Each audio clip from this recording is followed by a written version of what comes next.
Hello friends, आज की कहानी है फूल और राजकुमारी की। तो आइए शुरू करते हैं। बहुत दिनों की बात है। दिल्ली में एक राजा राज्य करता था। उनके 3 बेटे थे और एक राजकुमारी थी। राजा के महल के पास ही एक बड़ा सा बाग था। उस बाग में तरह तरह के पेड़ थे। कुछ पेड़ फलों वाले थे और कुछ रंग बिरंगे फूलों वाले। उन पेड़ों पर सुबह से ही तरह तरह की चिड़ियाँ आने लगती थी। चिड़ियों के चहचहाने और हल्की हवा चलने से बड़ा अच्छा लगता था। उस बाग में कुछ खरगोश, मोर, तोता, कबूतर आदि भी पले हुए थे। बाग के बगल में एक छोटी सी झील राजा के महल के सामने से बहती थी। झील में सफेद बतख तैरती हुई अति सुंदर लगते थे। तीनों राजकुमार धीरे धीरे बड़े होने लगे। उन तीनों राजकुमारों को धन दौलत, रुपया, पैसा, सोना चांदी से बहुत प्यार था।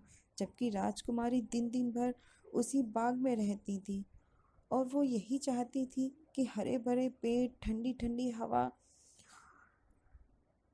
चलाकर हमेशा उनको खुश रखे। राजा के तीनों राजकुमार यह नहीं पसंद करते थे कि राजकुमारी महल छोड़कर बाग में घूमा करे।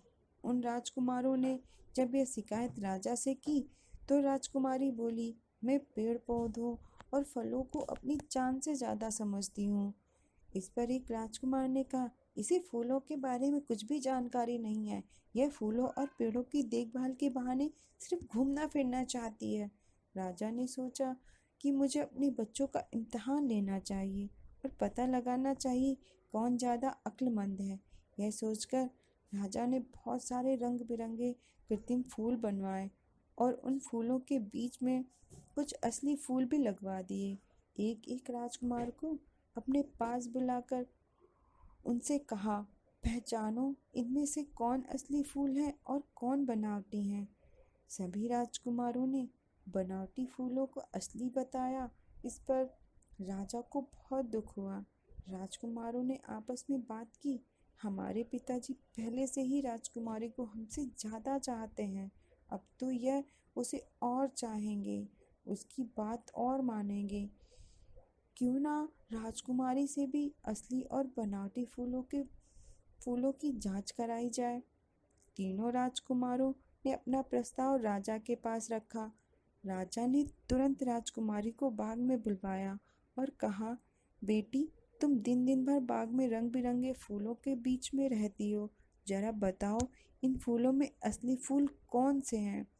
बाग में आते वक्त एक तितली राजकुमारी के कपड़ों पर बैठकर चली आई थी। देखते ही देखते वह तितली असली फूलों पर बैठ गई। राजकुमारी बोली, पिताजी, पता चल गया ना कि असली फूल कौन से हैं।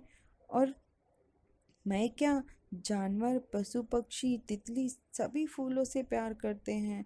मैं तो फिर एक इंसान हूँ। राजकुमारों ने आपस में सलाह की। हमारे लिए असल में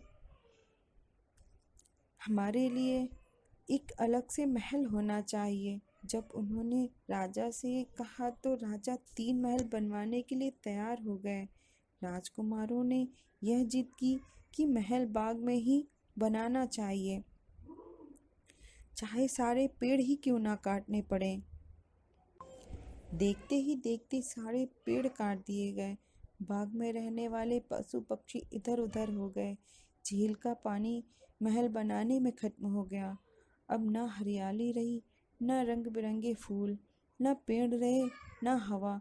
बाग की जगह महल खड़े हो गए थे। पेड़ों के काटने से राजकुमारी को बहुत दुख हुआ। वह बीमार रहने लगी। देखते ही देखते वह पीली पड़ गई थी। राजा ने बहुत इलाज करवाया पर वह ठीक नहीं हुई। राजा ने यह घोषणा कर दी कि जो कोई भी राजकुमारी को ठीक कर देगा उसे ढेर सारा इनाम मिलेगा। यह बात गरीब किसान ने सुनी। वह दरबार में आया और बोला, महाराज, मैं राजकुमारी को ठीक कर दूंगा, पर मैं जैसा कहूँ आपको वैसा ही करना पड़ेगा। राजा किसान की बात मान गया। झील की जगह पर तरह तरह के पेड़ लगवाए।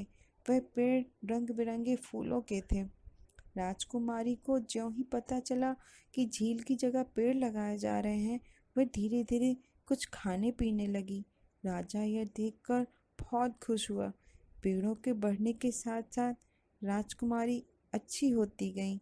जब राजकुमारी पूरी तरह ठीक हो गई तो राजा ने किसान को दरबार में बुलाकर ढेर सारा इनाम दिया और कहा, पेड़ पौधों से ज़्यादा अच्छी इस दुनिया में कोई चीज़ नहीं है।